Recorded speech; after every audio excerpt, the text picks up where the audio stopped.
આજના આ કાર્યક્રમમાં ઉપસ્થિત શ્રી હસમુખભાઈ પટેલ સાહેબને વિનંતી કરું કે તેઓ આ પ્રદર્શન અંગે પોતાના પ્રતિભાવ આપે.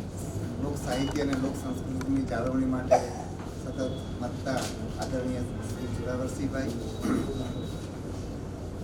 જેમની 140મી જન્મ જયંતિએ આ કાર્યક્રમનું આયોજન થયું છે એવા પૂજ્ય રવિશંકર મહારાજના પૌત્રી અંતિમબેન અને એમના બીજા પૌત્રી, બંને પૌત્રીઓ, મારા સાથી રમેશભાઈ મેરજા કે જે સામેથી ખાસ શુભેચ્છા પાઠવવા માટે સામેથી પ્રોગ્રામમાં હાજર છે અને બહુ જ દિલથી ભાગ લઈ રહ્યા છે, અને અશોકભાઈ,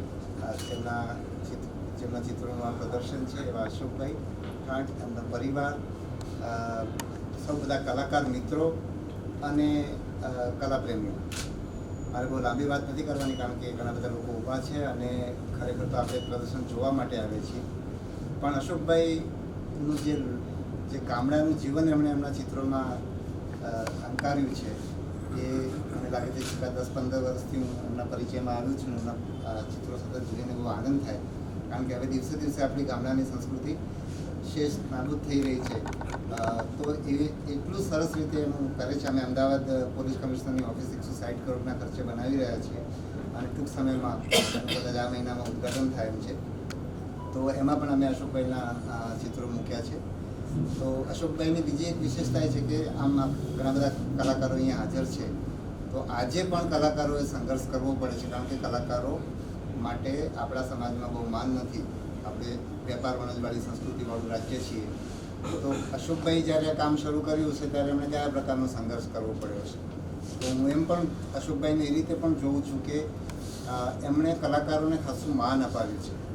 એમના ચિત્રો જુદી જુદી જગ્યાએ જે સ્થાન પામ્યા એના કારણે ઘણા બધા એમની પેઢીના કલાકારો અને કલાકારોને માન મળ્યું છે, અથવા થોડુંક એમનું માન આપણા સમાજમાં આપણે જે સામાન્ય રીતે કલાકારોને જોઈએ છીએ એના એ મને લાગે છે કે એમણે ઊંચું લાવ્યું છે.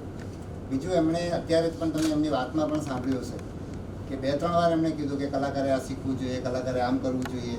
તો એમની અંદર એ ભાવ છે કે એમણે જે સંઘર્ષ કર્યો છે એ નવી પેઢીના કલાકારોને ના કરવો પડે. એટલે એ રીતે પણ મને એમ લાગે છે કે ટોર્ચ બેરર જેવા અશોકભાઈ છે આપણે. અને એમણે જે આ ચિત્રો બનાવ્યા છે, આ નાયકોના જે ચિત્રો છે, આઝાદીના સાચા નાયકો, તો એમના ચિત્રો જોઈએ તો હમણાં મોહનલાલ પંડ્યાનું ચિત્ર જોયું, મારે 1 મિનિટ યાદ કરવું પડે. ગાંધીજીની આત્મકથા મેં 2-3 વાર વાંચી હશે અને 1 વાર સાંભળી છે, છતાંય મોહનલાલ પંડ્યા ડુંગળી ચોર તરીકે મને રમેશભાઈએ કહ્યું ત્યારે એકદમ પાછું હું યાદ કરતો હતો, પણ મને એક્ઝેક્ટ યાદ નહોતું. તો એવા સાચા નાયકોને એમણે આપણી વચ્ચે મૂક્યા છે અને એમના ચિત્રો જોઈએ આપણે, ખાસ કરીને એની આંખો જોઈએ તો એમ થાય કે આપણે જે કલરની અંદર કામ કર્યું હોય તો પણ આ પ્રકારની આંખો ના બની શકે એવી આંખો એમણે બનાવી છે. એટલે એટલું બધું આમ સરસ કર્યું છે. એટલે આજે ઘણા બધા કલાપ્રેમીઓ અહીંયા હાજર છે. હિમંતભાઈ જેવા પત્રકારોમાં જુદી વાત પાડનારા પત્રકાર પણ છે. આ કાર્યક્રમ આપણે પૂજ્ય રવિશંકર દાદાના જન્મદિવસે કરી રહ્યા છીએ. અમારી પેઢી અત્યારનું જનરેશન તો કદાચ આઝાદીના લડવૈયાને જોઈ ના પાવે, પણ અમારી પેઢીમાં અમને પણ યાદ હોય તો વિનોબાજી છે, ઉમાશંકર જોશી છે કે રવિશંકર દાદા છે, એવા બહુ ઓછા લોકો અમે પણ યાદ રહ્યા છે. અને મને યાદ છે ત્યાં સુધી આઈ થિંક દાદા 100 કે 101 વર્ષ સુધી 100 વર્ષ બરાબર. અને એમનો જન્મદિવસ પણ આજે મને આ તારીખ તો યાદ નહોતી, પણ તિથિ શિવરાત્રિ આવે એવું મને એ વખતથી જ્યારે અમે શાળામાં ભણતા ત્યારથી યાદ છે.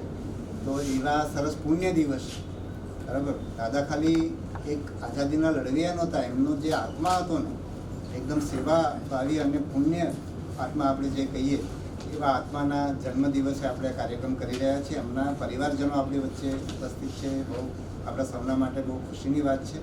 તો અશોકભાઈને ખૂબ બધી શુભેચ્છાઓ પાઠવું છું અને મને લાગે છે કે એમણે જે કામ શરૂ કર્યું છે તો કદાચ આવનારા 1-2 દશકાની અંદર કલાકારોએ અન્ય કર્યો જેવો સંઘર્ષ નહીં કરવો પડે એવી આશા સાથે, ખૂબ શુભેચ્છાઓ સાથે, અને આ બધું બધા સમાજને આપવા માટે સમાજ વતી એક આભારની લાગણી સાથે હું એમને ખૂબ શુભેચ્છાઓ પાઠવું છું.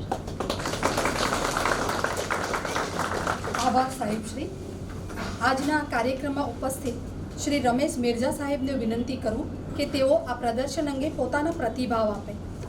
Real heroes of the independence એવા આજના આ પ્રદર્શનીના પુરસ્કૃત અને ગુજરાત ગૌરવ જેમને મળ્યો છે એવા અશોકભાઈ ખાંટ, મારી બાજુના જ અમારા સાથી સનદી અધિકારી જાંબાજ નિષ્ઠાવાન પોલીસ અધિકારી શ્રી હસમુખ પટેલ સાહેબ, સંસ્કૃતિના સંવાહક એવા માનનીય વડીલ શ્રી જોરાવરસિંહ જાદવ સાહેબ, રવિશંકર મહારાજનો જેને વારસો જાળવ્યો છે એવા બંને બહેનો નીતિનબેન તથા બહેનશ્રી સાહેબે હમણાં ઉલ્લેખ કર્યો એવા પીઠ પત્રકાર શ્રી હેમંતભાઈ પુરોહિત તથા આપ સૌ કલા પ્રેમીઓ ભાઈઓ તથા બહેનો, વધુ સમય આપનો નથી રહેતો.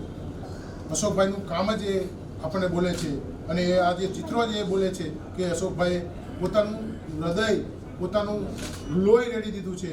એવી કલાને આજે આપણે બહુ સૌ નિહાળવા આવ્યા છીએ. મને ગૌરવ છે કે બૃહદખેડા જિલ્લામાં મેં કલેક્ટર તરીકે જુદી જુદી જગ્યાએ નોકરી કરી છે અને રવિશંકર મહારાજના કર્મભૂમિના તરીકે મને ત્યાં ઘણો લાભ મળ્યો છે. ગુજરાતનો અંક હેમંતભાઈને તો ખબર હશે કે દર વર્ષે દીપોત્સવી અંક બહાર પાડે છે. ગુજરાતનો કોઈ એવો દીપોત્સવી અંક નહીં હોય કે જે અશોકભાઈ ખાંટનું એ ચિત્ર એમાં ન હોય. છેલ્લા 25 વર્ષથી કન્ટિન્યુ. એમાં જસ્મીન અત્યારે ઉપસ્થિત છે. જસ્મીન દવે માહિતી ખાતામાં એને મને શરૂઆત કરાવેલી. કારણ કે હું પણ એટલો જ ચાહક છું અને વાહક છું કે હું ગુજરાતનો અંક બહાર પડ્યા પહેલાં મેળવી લેતો હોઉં છું. કારણ કે મને ખબર છે કે ગુજરાતનો અંકનું કેટલું મૂલ્ય છે. ઘણાને એવું થાય કે બીજા બધા અંકો ચિત્રલેખા અભિયાન, બીજા બધા મેગેઝિનો આવતા હોય એનો અંક આપણે પહેલાં લેતા હોઈએ, પણ ગુજરાતનો અંક હું હંમેશા સંગ્રહ કરું છું અને સાચવી રાખું છું. એ જ રીતે જોરાવરસિંહ જાદવ સાહેબના પણ આપણે બધા ચિત્રો અને એના સંસ્કૃતિના લેખો આપણે વાંચતા હોઈએ છીએ. તો વધુ ન કહેતા મારા આ બોલવાના સમયદાન કરું છું અને શ્રી જોરાવરસિંહ જાદવને આપણે સાંભળીએ એવી વિનંતી કરું છું. શ્રીમતી અંતિમબહેનને વિનંતી કરું કે તેઓ આ પ્રદર્શન અંગે પોતાના પ્રતિભાવ આપે. મારા દાદા એટલે રવિશંકર મહારાજ, એમની આજે 140મી જન્મજયંતિ છે. પણ જેમ અશોકભાઈએ કીધું કે બોલવામાં પગ ધ્રુજે, પહેલી વાર બોલવાનું છે એટલે આજે મારે પહેલી વાર બોલવાનું છે એટલે પણ પગ ધ્રુજે છે ને એમાં બધા વડીલો સામે, એટલે આજના બધા વડીલોનું અને ભાઈ બહેનોનું એ કરું છું. અને હું જણાવું કે મારા દાદા એટલે એમની ઓળખાણ તો આપવાની હોય નહીં, કારણ કે આખું ગુજરાત, આખું ભારત જાણે છે એમને. એમને જે અમને પ્રેરણા આપી છે એ અમે અમારા જીવનમાં પણ ઉતારી છે. અને એમણે હંમેશા એ દરેક કામમાં બહુ જ, જોકે ગાંધીજી પણ એમને કહેતા હતા, એમનું કામ જ એવું હતું કે ગાંધીજી હંમેશા એમને એવું કહે કે જો ઈશ્વર શરીરની અદલા બદલી કરવાનું કહે તો હું રવિશંકર બની જાઉં, એટલું એમનું માનતા છે. અને એમણે રેલ રાહત હોય કે કોઈ પણ હુલ્લડો હોય કે સ્વાતંત્ર્યની લડત હોય, હંમેશા અગ્રેસર રહ્યા છે. દુષ્કાળ વખતે પણ એમને બહુ મોટું કામ કર્યું છે. અને જ્યારે હુલ્લડોમાં જે મૃત્યુ પામેલા લોકો હતા એમને કોઈ પણ ભેદભાવ વગર એમને એમના અંતિમ સંસ્કાર એકલા હાથે કર્યા છે. એટલે એમના જીવનમાં હતું કે ઘસાઈને ઉજળા થવું અને લોકોના ખપમાં આવવું. એટલે હંમેશા એમણે માનવ ધર્મ જ એમને ધ્યેય રાખ્યો હતો. અને એ સંસ્કાર એમણે અમને આપ્યા છે કે અમારા જીવનમાં પણ એમને કે સાદગી, સરળતા, કરકસર અને શ્રમ કરવો એ અમે પણ અપનાવ્યું છે. અને અમે એમના કુળમાં જે જન્મ લીધો, મેં અને મારા પરિવાર, અમે ખૂબ ધન્યતા અનુભવીએ છીએ. અને આજે અશોકભાઈને પણ હું બહુ જ ધન્યવાદ આપું છું કે જે આ બધા સ્વાતંત્ર્ય, ગાંધીજીએ તો ખાલી આંગળી ચીંધી હતી, પણ જેણે બલિદાન આપ્યું છે એને તો ઘણા લોકો આપણે ભૂલી ગયા છીએ. જે એમણે યાદ કર્યા છે એ આપણને હવે બહુ જ ગર્વ અનુભવ થાય છે કે એમના દ્વારા આપણે હવે બધા સ્વાતંત્ર્ય સેનાનીને જાણી શકીએ છીએ કે કોણે કેટલું યોગદાન આપ્યું છે. બાકી બસ. આભાર મેડમ શ્રી. આજના આ કાર્યક્રમમાં ઉપસ્થિત પદ્મશ્રી જોરાવરસિંહ જાદવ સાહેબને વિનંતી કરું કે તેઓ આ પ્રદર્શન અંગે પોતાના પ્રતિભાવ આપે. સાહેબ શ્રી.